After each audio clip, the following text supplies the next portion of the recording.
Hello, and a very warm welcome to yet another edition of Let's Talk Policy. I'm Smita Sharma, and just a quick reminder that the admissions to Kautilya are on at the moment. So, if you are a public policy aspirant, do check out the course curriculum and what the institute has to offer. And in these deep dive conversations, we try and talk about issues that matter and issues that should be of crucial importance to any policy aspirant too. On this edition, I have somebody who needs little introduction, but he's definitely one of India's foremost legal scholars who is here with us, has led several, in fact, legal organizations, the National Law University, whether it's NALSAR in Hyderabad, whether it is in Odisha, is currently also with the Chanakya Law University in Patna, the Vice Chancellor, a prolific author, and somebody who I have immense respect for. So, welcome, Professor Dr. Faizan Mustafa, on this edition of Let's Talk Policy. Thank you, Sundar. Thank you. And also, for all those who are tuning in, let me remind you that if you have questions, we encourage as many questions as possible on this, in fact, conversation. It's unlike the television studio debates. So feel free to raise the emoticon, the raise hand emoji, and I will start taking in questions in a bit instead of just being the only one who gets to question Dr. Mustafa. I think it's a very timely talk, given that we will be celebrating the country's 77th Republic Day. And Republic Day is the time that commemorates the enactment of the Constitution of India, of course, which happened on 26th of January 1950. And there has been this entire debate happening around the Constitution, in particular when it comes to the word secularism. For the last couple of years, every now and then there has been a debate whether secularism should remain a part of the Constitution, the preamble, or not, because it wasn't, remember, in the original preamble, it was only added later on. I thought with Dr. Mustafa, we can focus on the Indian Constitution, the way we celebrate it, its strengths, what needs to change, and particularly the secularism debate, the rights of minorities as well. So feel free to weave in your questions as well as we move along. So, if I may start by, asking the first question, really, when we look at the word secularism, and it really means that the state has no official religion, it treats all religions equally, does not favor or discriminate against any religion. Now, in an article in the Hindu where you wrote that secularism was implicit from day one, but it was, of course, made explicit later on. So, it's not really a Western import for us or just something that came out of the emergency era. Yeah, absolutely. Indian secularism is different from the European secularism because we did not have the kind of conflict Europe has seen between church and state. So, as you know, on the continent of Europe, the clergy abused its power. Then you had Age of Reformation and Age of Reason, and then people like Martin Luther called for reforms, and a Protestant church was born. Our experience with religions has been by and large good. So, unlike the negative idea of religion, we don't really believe in the two-sword theory that the state and religion can't go together. Hmm. Now, we also would like to look at our whole idea of Sarvadharm Sambhav, which is an Indian civilizational principle, and also look for Ashoka, because Ashoka's Dhamma was not some religion. It was some ideal principles, and there is a very explicit line there that you will not use any criticism of anybody's religion, and you will do all good, and all religions will have freedom to flourish. And that is why you would see sometimes in the Constituent Assembly, this was never discussed that we should have some religion as an official state. The debate in the Constituent Assembly was around this theme that one member suggested that let us start the preamble of Indian Constitution by thanking God. Of course, some people from West Bengal said, no, we believe in Ma Durga, and therefore it will not be God but Goddess. Hmm. But then other people tried to persuade Mr. Kamath, who had made this proposal, that we are going to be a modern country with scientific temper, and therefore we need not thank any god. As you know, that as many as 66 constitutions in the world, and Yes. many of them are secular constitutions. They start the constitution by invocation of the name of God or Almighty or whatever like this. So this was eventually put to vote. And you will be surprised that a country which is said to be essentially religious, Hmm. and predominantly our people believe in religions. Even the Pew surveys have time and again found that overwhelming majority of Indians are religious. And this is true of all religious communities. Yet we voted against that resolution and we said we don't want to start our constitution in the name of God. Similarly, a proposal was made that we should insert word secular in our preamble. And that was also voted down by saying that it's obvious, it need not be said explicitly. And why I wrote in that article in Hindu, because look, this word secular will come in the constitution in 1976. Supreme Court is deciding the basic structure theory in 1973. So the word is not there, but the Supreme Court has said that secularism is the basic structure of the constitution. Hmm. Because you know, for constitutional text, everything need not be said. Say, rule of law is not there, but we are a rule of law country. Separation of powers expression is not there, but we have a separation of powers. Similarly, federalism term is not there, but our Supreme Court has said in S.R. Bomai's case that federalism is the basic structure of the constitution. So similarly, if you look at the entire constitution, unlike, for instance, the Constitution of Pakistan, which says that only a Muslim will be the head of the state or head of Hmm. a government, we have no such provision. There was a time when you had a Muslim as a head of a state as president, a Sikh as a prime minister, and the leader of the ruling party was a Roman Catholic in Sonia Gandhi. Our prime minister, Narendra Modi ji, time and again have said that diversity is India's greatest strength. So Hmm. our decision to adopt secularism was based on our civilizational history, that we allow everybody to flourish. It goes back to Ashoka, and our Supreme Court, without word secular, in 1973 found it to be the basic structure of the Constitution. Hmm. Because there is no state religion declared in the Constitution, religious affiliation is not required, a particular religious affiliation to hold a public office. There will be no religious tax in India. The religious education cannot be given in the government aided or government recognized schools. And all religious communities have liberty of belief, faith, and worship. Hmm. So, Supreme Court's 13 judge bench reached this conclusion that we are secular. What was implicit was made explicit in 1976 by the 42nd Amendment.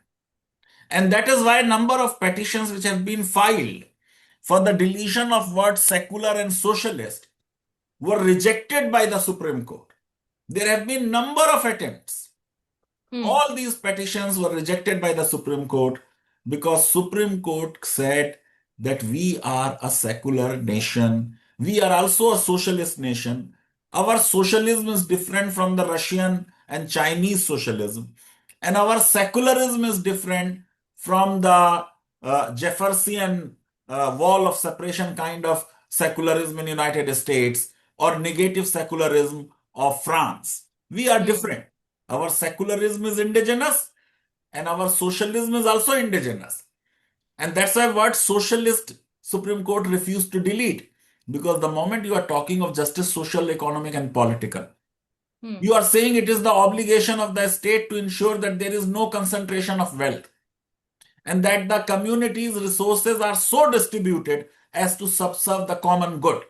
And there are no inequalities of income.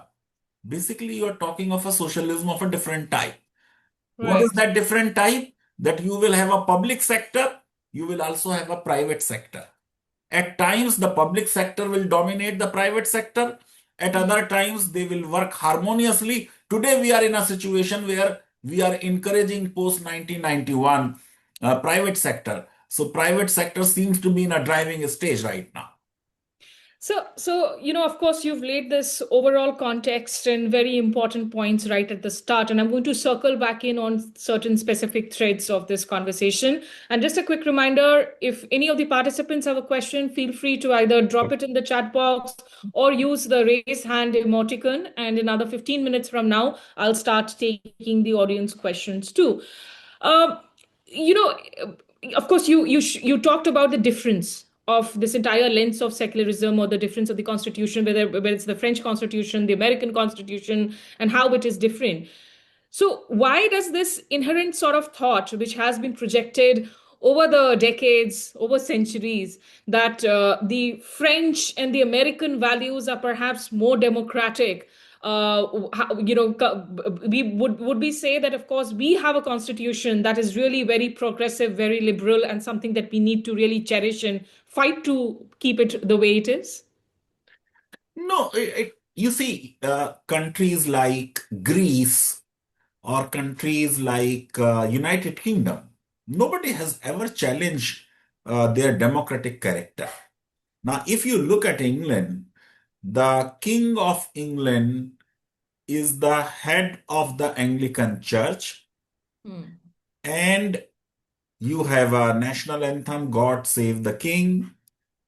So, there is a model of secularism which France and America represent. And there is another model of secularism which Greece or England or several other Scandinavian countries would present.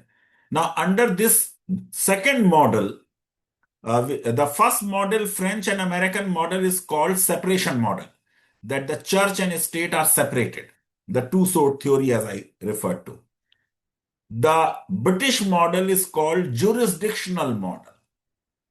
Now, the jurisdictional model says that while king is the head of the Anglican Church, and you must have seen how the coronation of Prince Charles happened. It was live throughout the world. How the Archbishop of Canterbury, reading from scriptures, will put the crown on his head, and how they will invoke the name of God and name of Jesus and this and that. But all minorities and followers of all religions in England have all the freedoms when it comes to question of religion. Similarly, in the Greek constitution, you have one line that refers to, that they thank Trinity and invoke the name of Trinity, but then all freedoms are given. The bigger question before us was, as Nehru will put it, that the government of a country like India with many religions that have secured great and devoted following for generations can never function satisfactorily in a modern age except on a secular basis. When you do not have religious homogeneity, Christianity reached India quite early. Islam reached India in the lifetime of Prophet Muhammad himself. So you have so many religions. So many religions were born in India. Judaism, no, not Judaism, Buddhism and Jainism, Sikhism. So the idea was that we have to give religious freedom because we have different kind of people. So Dr. Radhakrishnan who is a great philosopher and subsequently became our second president also, he said that we hold that no religion should be given preferential status or a unique distinction, that no one religion shall be accorded special privileges in national life or international relations, for that would be a violation of basic principles of democracy and contrary to the best interest of religion and government. No group of citizens shall arrogate to itself rights and privileges which it denies to others. No person shall suffer any form of disability or discrimination because of his religion, but all alike should be free to share to the fullest degree in the common life. So, this was our idea of framers of our constitution when they are making the constitution, that everybody will have an equal right. In the public square, religion will have no role. There will be no official state religion. Now, this shows India's march towards modernity. The countries which give a prominent place to religion in their body polity become a failed state like Pakistan. You unmute yourselves. It does bring me to the question that is often asked today, and of course, it is fashionable to bash Pandit Nehru. A lot of arguments are now constructed on theories that get passed on WhatsApp. But if we were to look at, it's often said that Pandit Nehru, in the adoption of secularism, he explicitly wrote in his autobiography of how he called what he called basically unorganized religion, organized religion filled with horror, almost Because always. he was agnostic. So Yes. he was very, very liberal, agnostic. So it helped the cause of secularism. But Pandit Nehru was not alone. You have Radhakrishnan. I just Hmm. gave you a statement of Radhakrishnan. Now, Hmm. Radhakrishnan is an expert of Hindu philosophy. You Hmm. had people like Rajendra Prasad, who was a conservative Hindu, who had said that he will not even sign the Hindu Code Bill if the cabinet presented it to him after passing by the parliament. And Nehru had to make compromises. Ambedkar, as a law minister, had to resign. So there were many conservative, Hindu conservative, religious people in the Constituent Assembly. So the Right. credit of India becoming secular cannot be entirely given to Nehru, even though Nehru's presence made a difference. But he can't be exclusively either blamed or Hmm. credited for us becoming secular, because there was never at any point of time in Hmm. India's freedom movement ever any confusion on this question that as and when India will get independence, it will not become a theocracy, it will become a modern liberal democracy. And that's why I was asking this question, to make sure that people who come up with this argument that the secularism that we have been practicing is essentially anti-religion, and extend it to say that it's anti-Hinduism, it's anti the religion followed by the majority in this country. So that's something you would completely say that it's an absolute wrong interpretation or false interpretation. You see, so many religious practices we permit in the public square, Hindu religious practices, because we treat them not as religious practices but as cultural practices. For instance, Bhumi Pujan of even government buildings. Mm. For instance, this breaking of a coconut at the inauguration of this, even the Rafale when it Yeah, was उसपे नींबू brought with मिर्ची लगा all रहे थे हम. women's and this and that. So, because culture and religions are so intimately connected that we do not object to them. In fact, my grievance is that the secular Indian state really gives lot of money to religions. I had written some article documenting it, that in different state budgets, how much allocation is going for religions. ideally the state should not be sponsoring religious events.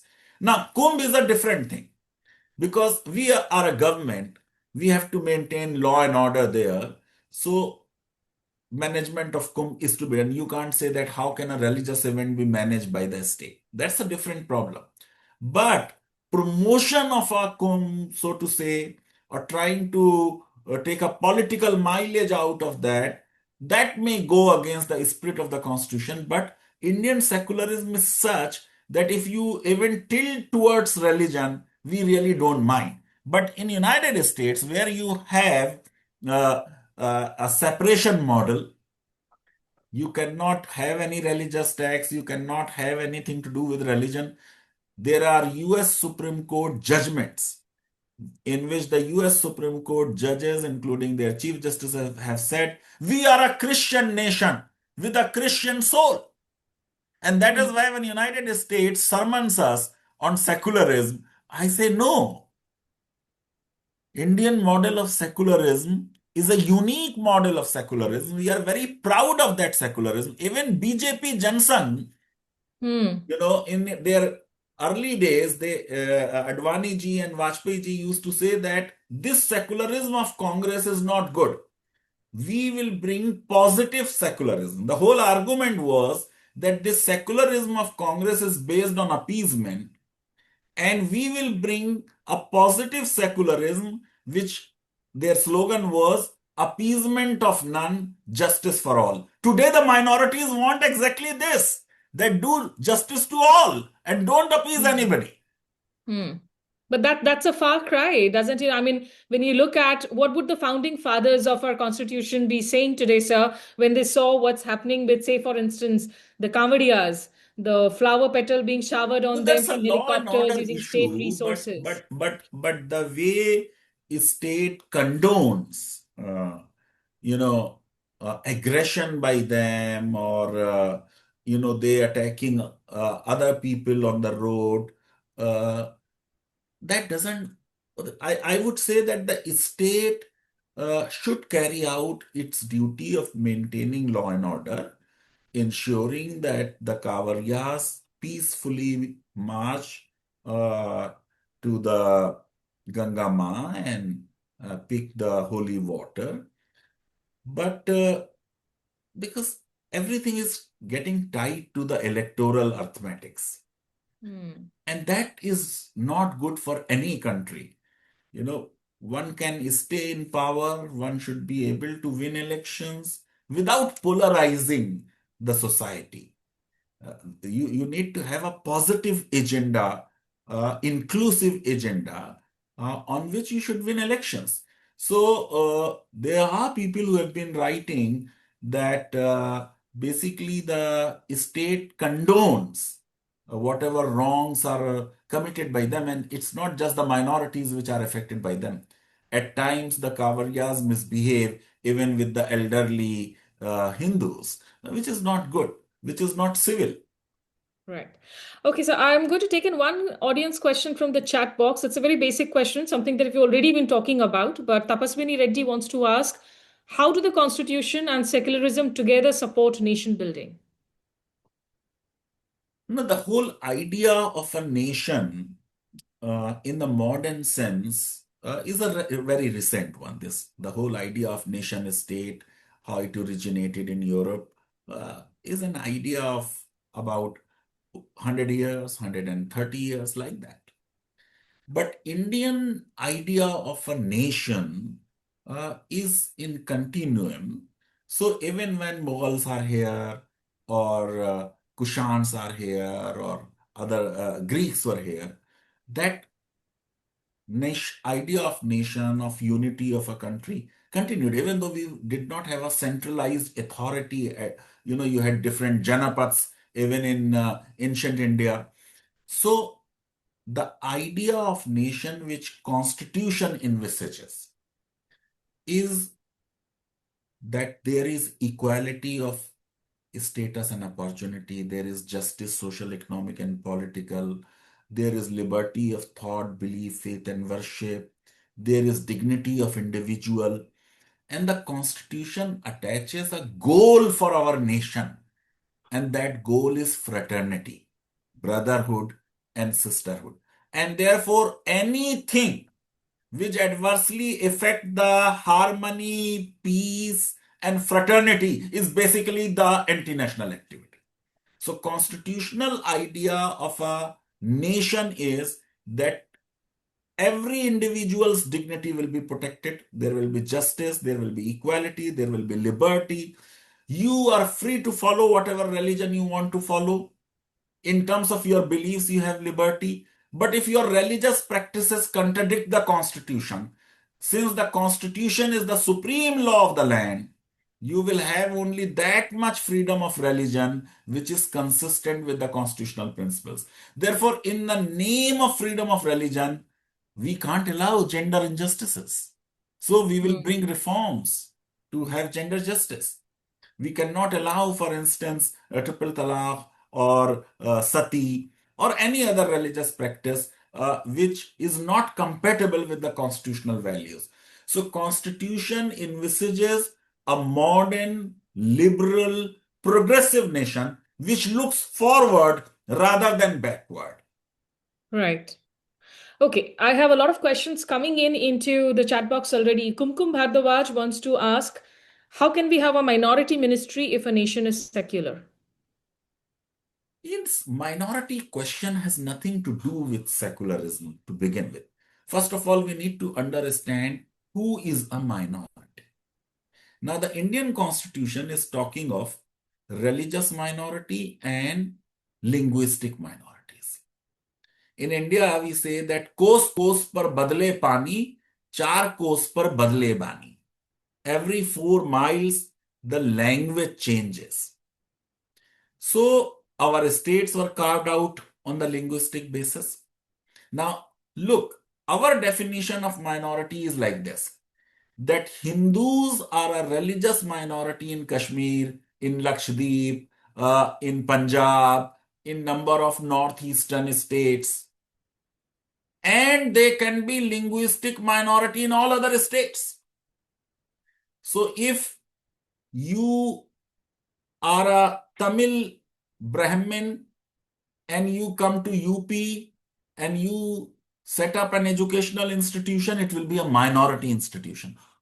Even in Delhi, you have number of Hindu Sindhi minority institutions. Their cases have gone to the Supreme Court, and Supreme Court has given them minority status. I recall that in late 60s, Punjab government issued a circular that all examination in Punjab higher education institutions will be written in Gurumukhi. Now the R.S. Samaji DAV College, Jalandhar challenged it, and Supreme Court held that these people, Hindi-speaking people, Hindus, are a minority and this circular cannot be imposed on them. So our idea of a minority is like where you are. If you are in UP and you speak Hindi, you are not a minority in terms of language. But if you are in Telangana, Andhra, Kerala, Tamil Nadu, Nagaland, Bengal, then you are a minority.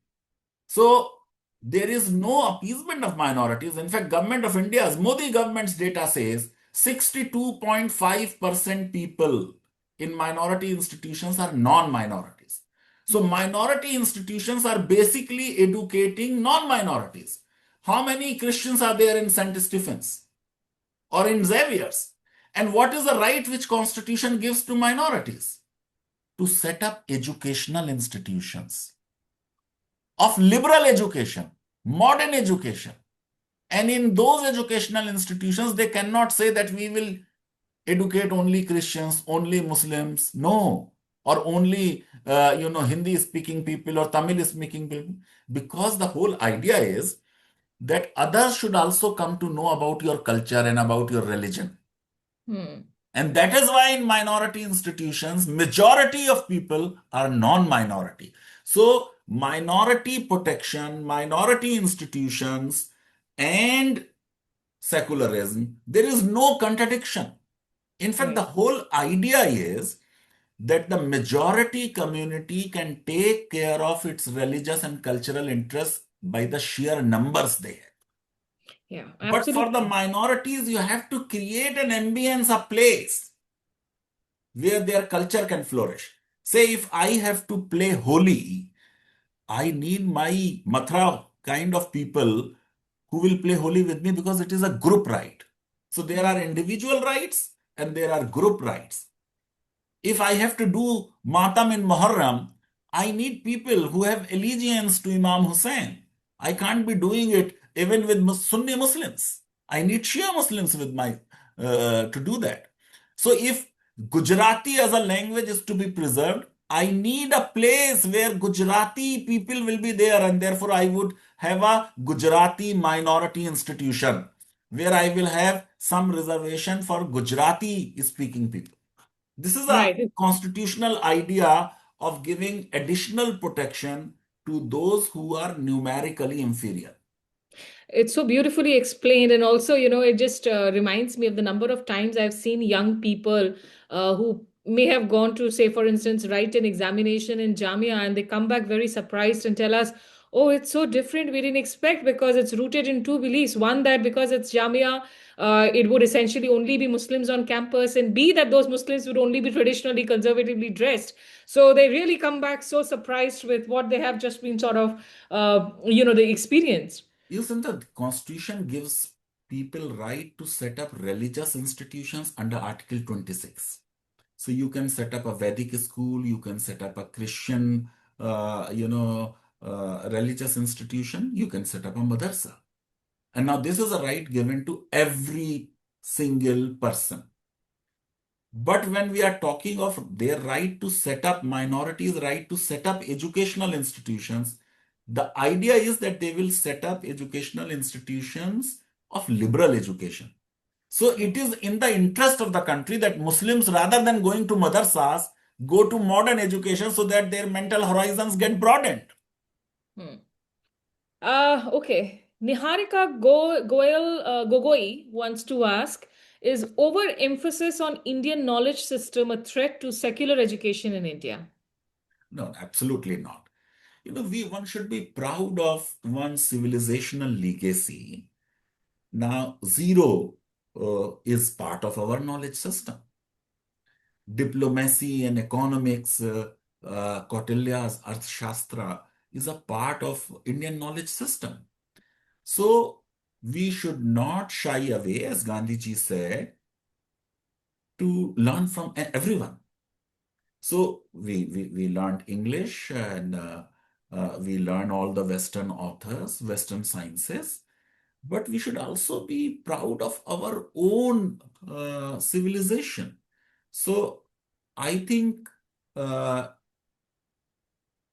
studying Indian knowledge system in no way is going to narrow down our minds. In fact, our minds are too narrow. Now, look at what is this Indian knowledge system. If I can say, let us look at the Hindu knowledge system.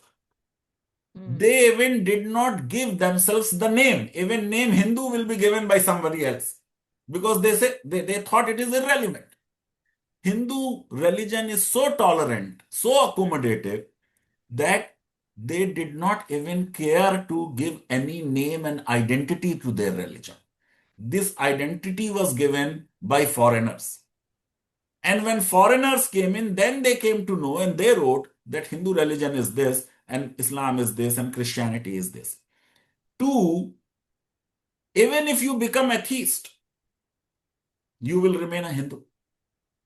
So I think if we go back to real Hinduism, real Sanatan Dharma, and go back to our knowledge system, look, teachings of Buddha, teachings of Jainism, I think we will be better off as a country. The aggression which we see today in ourselves and in public discourse is alien to Indian knowledge system and Indian values, and it is against Indian civilizational norms. Yeah, truly. I mean, the kind of political rhetoric we hear around the civilizational norms, but they have become very contradictory in nature. Madiha actually has a related question and asking that when religious identity begins to influence public policy and electoral politics, how can the constitution realistically protect secularism without overstepping democratic choice? You see, democracy is all about numbers.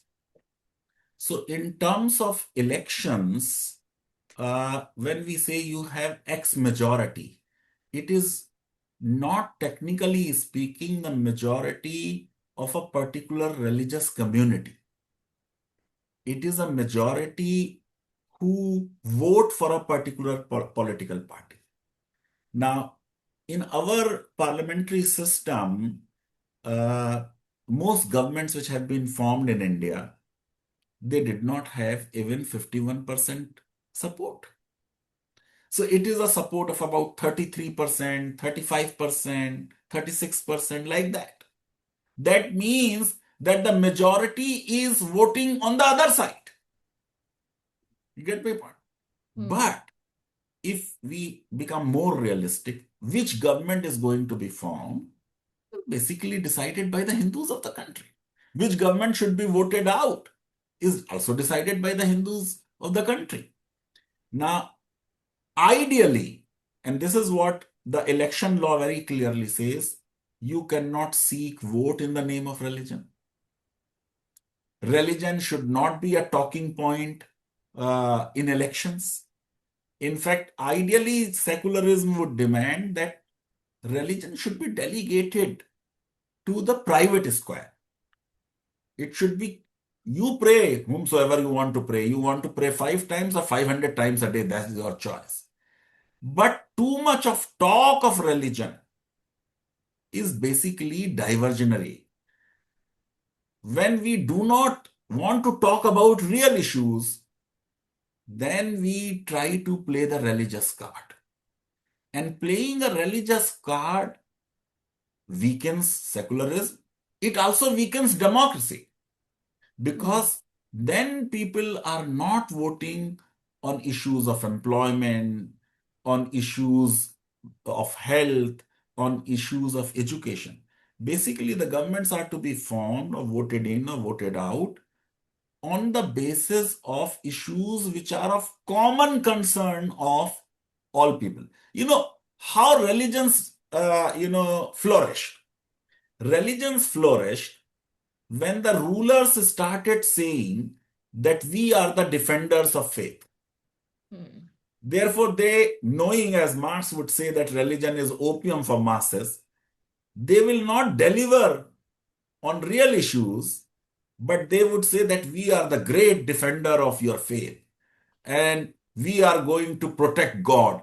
Now, God does not need our protection. In PK, there is a dialogue which Amir Khan says कि तुम लोग इतने छोटे गोले में रहते हो और वो गॉड जो इतने बड़ी बड़ी यूनिवर्स को चला रहा है उसको आप प्रोटेक्ट करेंगे. He doesn't need your protection.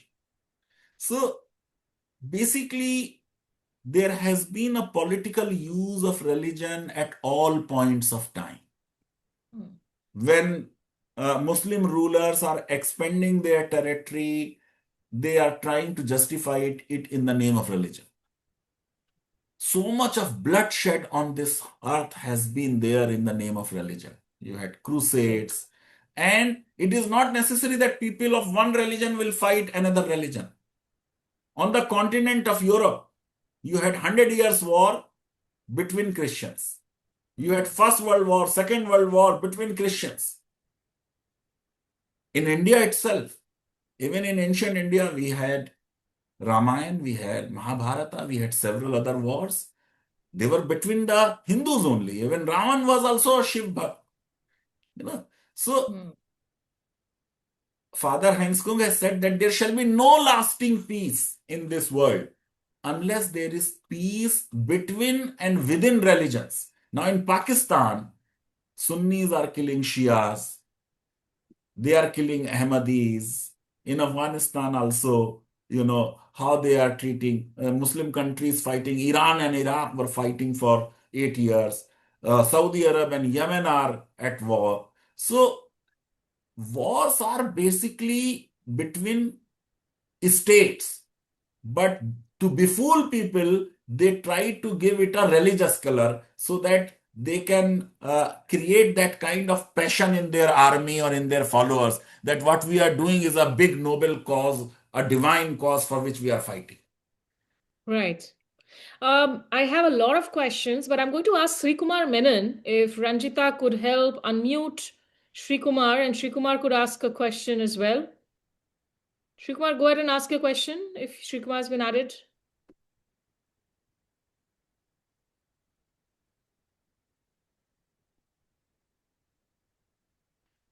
There's Manish Gupta also who is asking what will be the way forward for secularism. Sri Kumar, if you are added, then you can unmute yourself and ask the question, please.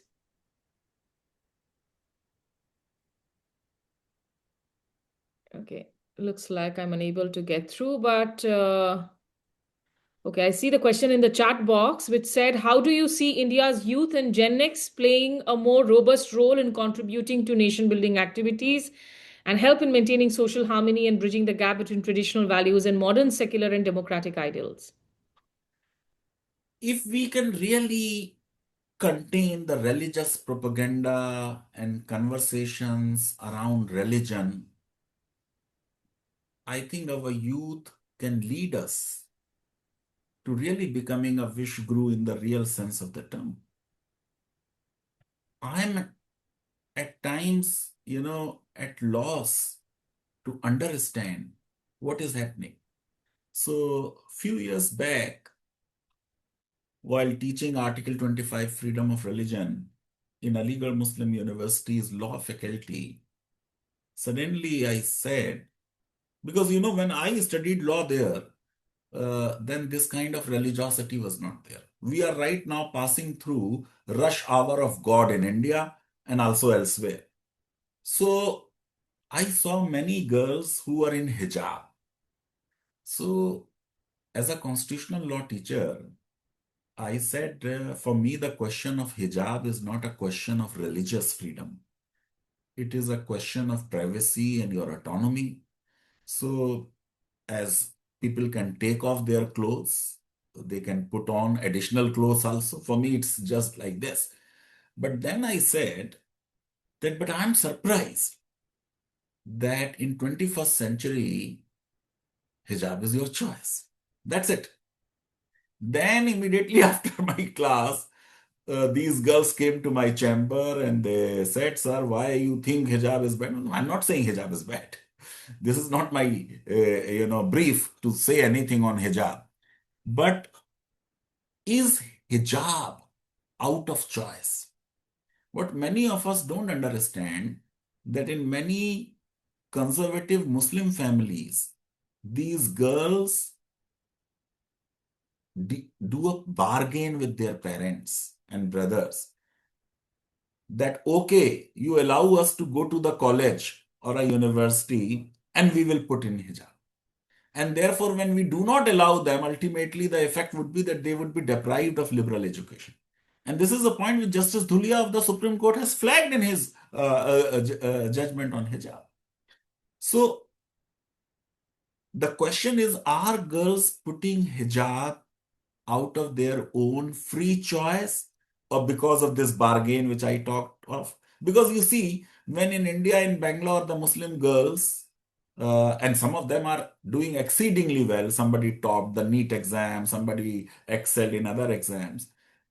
Muslim girls in Iran were not only throwing out their hijab, were also cutting their hairs. Yes, And then absolutely. I read a very interesting tweet by someone that if in India, in Bangalore, no Hindutva people will force us not have hijab, we will certainly have hijab.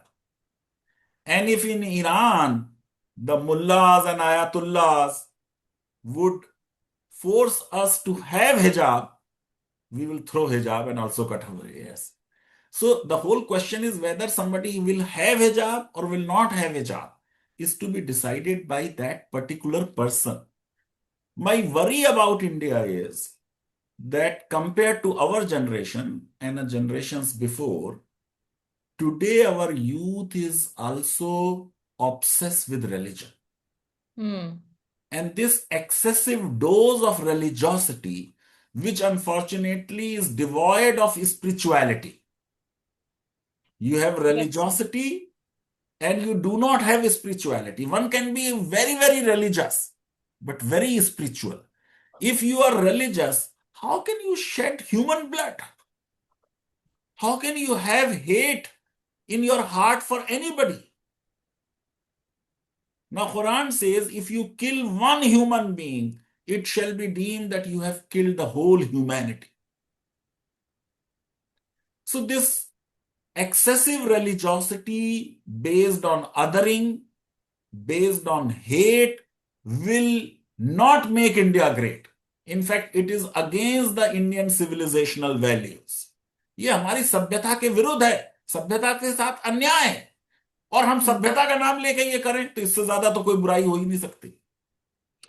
बिल्कुल sir, तो ये in fact doctor शुचित Yadav है NLU Prayagraj से, who's also asked a question, and keeping in mind what you have been saying, so do you feel that somewhere maybe with the hindsight of wisdom that we look at things, did the constitution makers falter somewhere when in this entire debate? Also, he also goes on to ask that, do you think the practice of secularism over time has neglected the sentiments of the common Hindu population? And why do many secular individuals appear to have become rigid practitioners of religious identity? You said that the youngsters today are also way more rigid in their religious identity. No, it is to be understood like this. Say Rajendra Prasad or Radha Krishan or about Gandhiji. Is there any doubt that these three people were religious people? Now, this is the real stories. That one who was religious, Gandhiji, he is talking of harmony. And one who is an atheist, Savarkar, is not talking of harmony. Maulana Azad, who is religious, is opposing partition, and Jinnah, who is not a practicing Muslim, will take drinks, will eat pork, did not know of any Muslim, is talking of Muslim cause, is talking of Muslim nation, is dividing the country. So, religion, what is a true religion? Gandhiji said that the true religion will construct bridges of solidarity between people. So, the moment you have to decide whether a person is really religious or not, you have to see this. Does he have respect for fellow human being? If he has hate, he may be anything, but he is not religious. This is one. Two, I have written on this, and my liberal secular friends are very unhappy on this view of mine. I believe that probably our country in 1950 was not ready for secularism, and certainly it is not ready even today. The visionary framers of the Constitution overrated us. And therefore, probably it would be better that some kind of satisfaction of the Hindu sentiments should be constitutionally recognized. And that is why I had written that let us write in the Constitution that Hinduism is the dominant spiritual heritage of India. And then give whatever rights are there to everyone. This recognition of Hinduism as a dominant spiritual heritage is consistent with the history, consistent with our society. Nobody can deny that it is not a fact, it is a fact. And therefore, writing it in the Constitution would probably serve the purpose.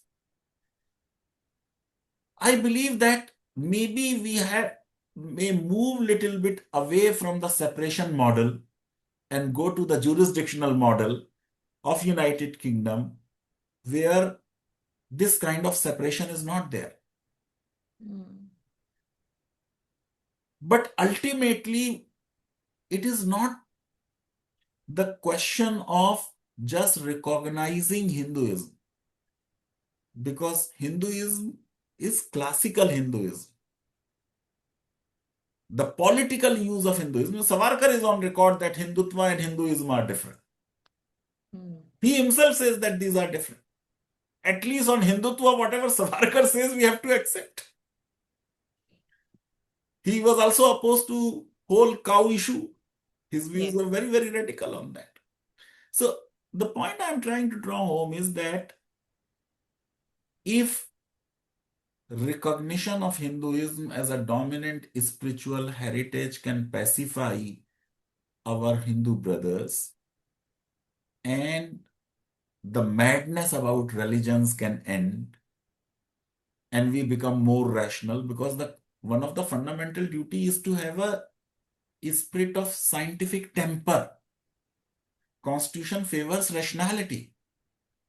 Now look kind of serials and programs we have on national TVs. They are promoting superstitious things. Yeah. Now this is absolutely violation of fundamental duty and a direction. Now what is the difference between India and Pakistan? We opted for secularism and scientific temper, and they opted for Islam. And today we are a great power of the world, and they are a failed nation. And who is saying that Pakistan is a failed nation? Their own president, Pervez Musharraf, has written it in his book. That's right.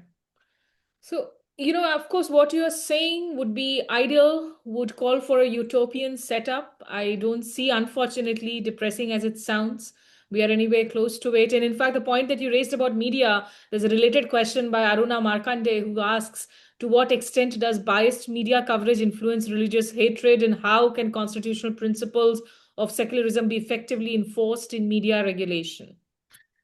No, very interesting question and very pertinent question. One, there is absolutely no doubt that media is encouraging the hate project. It is an active participant in that, in the othering project. Now, controlling media is a very, very complicated task. Even laws, when you make laws on hate speech, even like the latest proposal from Karnataka, it will have chilling effect on freedom of speech. I believe that the answer to hate speech is more speech. Now, regulating media, for the print media, you have Press Council of India. For the digital media, we have created some kind of media, organization. Number of TV channels have been found guilty of promoting, hate. Uh, but ultimately, one will not favor censorship. As a constitutional law teacher, for me, it is very difficult to favor censorship. So there has to be some kind of uh, internal regulation and mechanism which should work. Today, I would say that the best thing which people can do is that they stop watching that particular channel. Now, once their TRP goes down, definitely they will change and mend their ways. I can just add here, because I've been a journalist for 23 years, of which at least 18, 19 years was spent with mainstream, the so called legacy television newsrooms. It hurts to see what's happening in the Indian media space today. But I've had a lot of conversations with senior journalists, with contemporaries on my YouTube channel. You can check them out on Smita Sharma Journalist if you're interested to dive into these subjects. We definitely don't want censorship, but yes, there is a lot of introspection that is called for given the everyday prime time mandir masjid debates and the hate speech that is spewed on Indian television day after day. And it's extremely worrisome as a citizen, as of course an old school journalist too. So I'm just going to take, I know, there are a lot of questions. We'll just try and take in some last ones. Shanawa says, how would we fight narratives of extremism that endanger our journalism? There's also a very specific question, a legal angle question, where Shrikant Ramarao asks, did the Supreme Court use the UCC, the Uniform Civil Code, as a secular principle in the Shah Banu case, though it was a criminal case under the CRPC? It was an obiter dicta. Now, obiter dicta means that the issue is not before the court. On the question of uniform civil code, there are a number of judgments. In fact, I recall Sarla Mudgal, where four Hindus have taken a second wife, and the matter has reached Supreme Court. And Supreme Court should ideally have reprimanded these Hindus. But Supreme Court say, no, no, we must have a uniform civil code, this and that. Now, of all the directive principles we have, the conversation has been largely about protection of cow and uniform civil code. My position is very clear. There is a fatwa from Deoband. Even Babar, in his will, has commanded Humayun that you should prohibit, uh, you know, uh, cow slaughter. To respect the sentiments of Hindu brothers, there should be absolutely no to cow slaughter. But the kind of laws we have made, very stringent laws on cow slaughter, you would be surprised, Sintha, that the census is also done. Cattle census is also done. The number of cows is going down drastically. People are no more going to have cows. And therefore, these laws, rather than protecting cow, in effect, will harm the interest of cow. The number of buffaloes who are also getting, 50-60% of them are slaughtered, still their number is going up in a big way. So, this is one. On uniform civil code, again, I have number of times said it is a constitutional ideal. It has to happen one day. If doing it in one go is creating problem, do it piecemeal. But you need to have a uniform law. It is not necessary there should be one uniform law. You can have 4, 5 laws. Say Hindu Code Bill already has Hindu Marriage Act as a separate law, Hindu Succession Act as a separate law, Hindu Adoption and Maintenance Act as a separate law. Most of our laws are already uniform. The BNS is one, evidence law is one, contract law is one, bankruptcy code is one. Only in respect of some personal laws, uh, even about Muslims, there have been some codification, some laws. 1939 law is there, which gave Muslim women, substantial rights. In Shahbano's case, the question is correct. It was an interpretation of 125 of Code of Criminal Procedure. Ideally, Justice Chandrachud should have stayed within CRPC and not made arbiter. But what is more disturbing for me as a student of law is that why in this case unnecessarily he has to quote Quran. Our judges are also obsessed with religion and scriptures. In number of Indian judgments which are given under the common law, modern law, they start with what is there in Vedas, what is there in Quran, what is there in this, which is unnecessary. And in a secular country, the judges should ideally not go to any scripture. Now, the question in Shahbano was that whether the dower amount or meher amount that has been paid, it acts as an exemption from payment of maintenance because section 127 of CRPC, then CRPC, has said that if an amount due under customary law has been paid on divorce, then you are not supposed to pay the maintenance. Muhammad Ahmad's claim was this, that I have paid dower. Justice Chandrachud, senior Chandrachud, is absolutely right when he said, well, dower has nothing to do with divorce. Dower is a consideration of marriage to be paid to women at the time of marriage as a mark of respect. So he should have just stopped here. That dower is not an exemption here because it is not due on divorce, it is due on marriage. But then he went on and say that the liability of maintenance is also there in Quran, and verse number 241 says this, which Muslim fanatics said that, well, he is interpreting Quran for us. So we allowed through quoting of scriptures that the entire debate was hijacked by the Muslim clergy and fanatics. That ideally should not have happened. Unmute yourself. Simta, unmute. Simta, unmute yourself. Sorry. I'm just going to exercise my right as a moderator and ask you two last questions. And again, thanks again to all the audience who have sent in some fabulous questions. So, given what we have spoken about today and the arguments that you have made and you've been writing about, when it comes to this constant fear that secularism, socialism will be removed, Do you think the sort of judicial interpretation has remained the same since the Kesavananda Bharati case, that it's not changed and we don't really see a direct threat to this happening, even though societally, of course, there is a direct threat that plays out every day when we wake up and see stories of mob lynching to mob assaults. But technically, do you think that that's not there anymore and the court is not going to really take a different direction? You will need a 15-judge bench to overturn Keshavananda Bharati, which technically is possible, but I would be surprised. Today, I feel that the need to delete word secular is not required, is not there.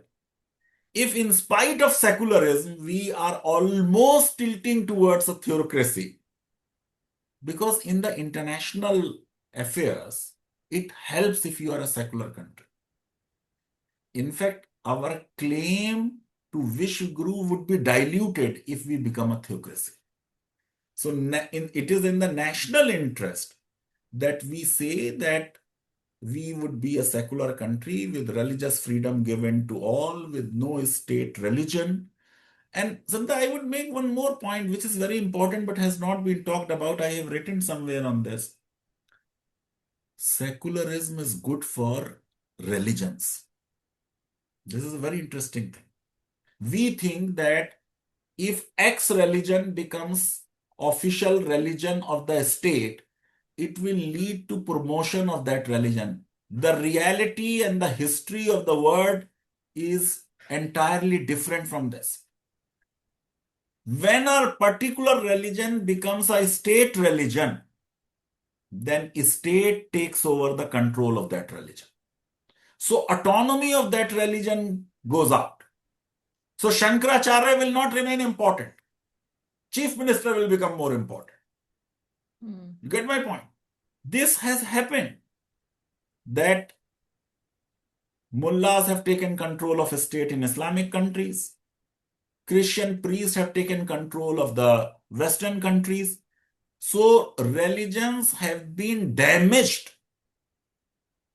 by the state, because once a particular religion becomes a state religion, it is no more the scriptures and divine forces which will control that religion. It will be the person in power who will control, and who will then decide what is auspicious, what is not auspicious, when to do puja, when not to do puja, when to pray, when not to pray, what is part of Islam, what is not part of Islam, what is Christianity, what is not Christianity. And therefore, it is in the interest of the religion that religions stay away from the state so that they maintain their autonomy and purity. It's very interesting, sir. Shiva has actually pleaded a couple of times in the chat box, so I'm just going to take this one last question. He says, why doesn't the government take corrective action to permanently remove mic sets from all religious places, whether it's temples, mosques, churches? You see, the judgments of the court are absolutely clear that you should not be using loudspeakers in any religious place.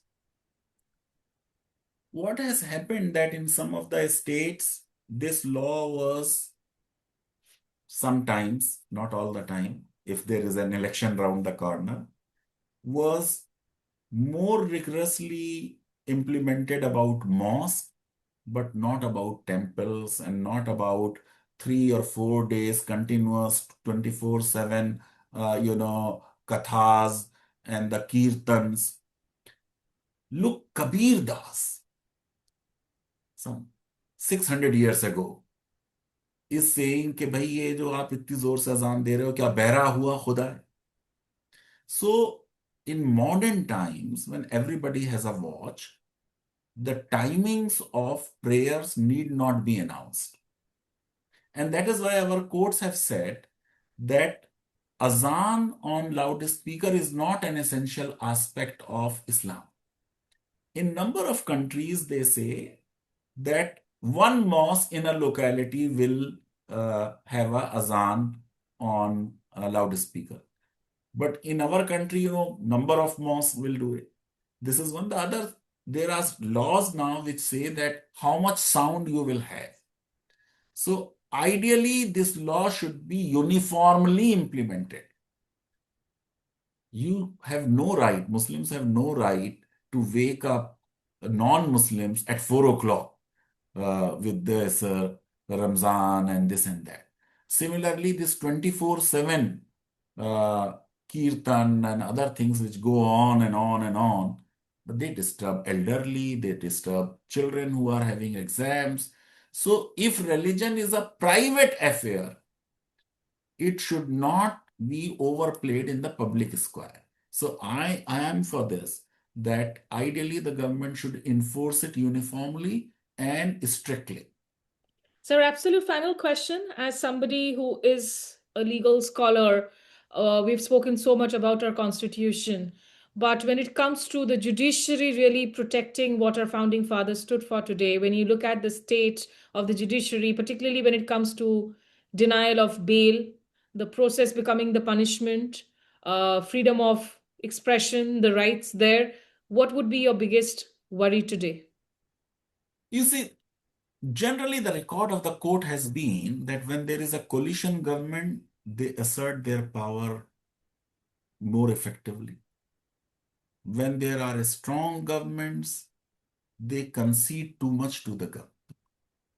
It is not just a question of a Muslim or a non-Muslim. Now, Bhima Koregaon. Muslims are not involved, but even these people have not got bail. So the thumb rule is that whatever be the crime, bail in is a right if it is a bailable crime, and bail is a discretion of judge if it is a serious crime. Now, the discretion of the judge, normally the court's own jurisprudence is that bail is to be the rule and jail is to be an exception. Now, we have passed some laws which have made bail very difficult. Now, in cases like Hemant Soren, for instance, there was no case. This is what the Jharkhand High Court said. If the accused is not likely to influence witnesses, or if trial is not likely to get completed, then ideally bail is to be given. I have written, Smita, a number of times that independence of judiciary is the right of people, not the right of judges. It is in the interest of the people that the judiciary remains independent. By and large, the record of Indian judiciary has been very impressive. People do trust judges. That's why Jolly LLB, 1 or 2 they said कि अभी भी झगड़ा होता है तो लोग कहते हैं तो मैं अदालत में देखता हूँ. There are a number of cases which government has lost, even in Supreme Court, and routinely it loses in high courts, even in district courts at times. Look at a Delhi judge saying that in the National Herald, the case is not even good enough to take cognizance. Now that shows that our judiciary is still independent. There may be cases, judges are human beings. At times they may give wrong judgments. Those judgments should be criticized, but motives should not be attributed to judges. And we should understand that judges are, after all, human beings, and human beings can go wrong. Absolutely. And I think you have just given us so much of food for thought, sir. And it's lucky that students at Kautilya, of course, get to, enlighten themselves with your insights. And it's with Republic Day coming up, it's time for every citizen always to introspect really of what our founding fathers had a vision for this country, where we are today. As Vijaya in one of the questions was asking, that a lot of people who are rooted in law may be able to understand these differences that you are pointing to, but those who are not will be easily misguided. I think we also have to make those individual choices as citizens of where we want this country to head, what direction we want to choose for ourselves. But thank you so much, Dr. Thank you Faizan very much, Mustafa. and Republic Day greetings to all the fellow citizens. The idea of Ram Raj There is very little we know of Ram Raj. Our Ram Raj is implementation of the Constitution. Let us on this Republic Day rededicate ourselves to the constitutional values and achieve what Gandhiji envisaged as Ram Raj. Absolutely. Most importantly, the rule of law, not really the rule of man, as Professor Mustafa has written on many occasions. So, a very happy Republic Day to all of you. Ganatantra Divas ki Shubhkamnaएं, Jai Hind. And if you're interested in a public policy career, do check out the admissions, in fact, prospectus on the website of Kautilya School of Public Policy. Many thanks for joining us. Namaskar, Adab. Take care. Okay, bye bye. Thank you.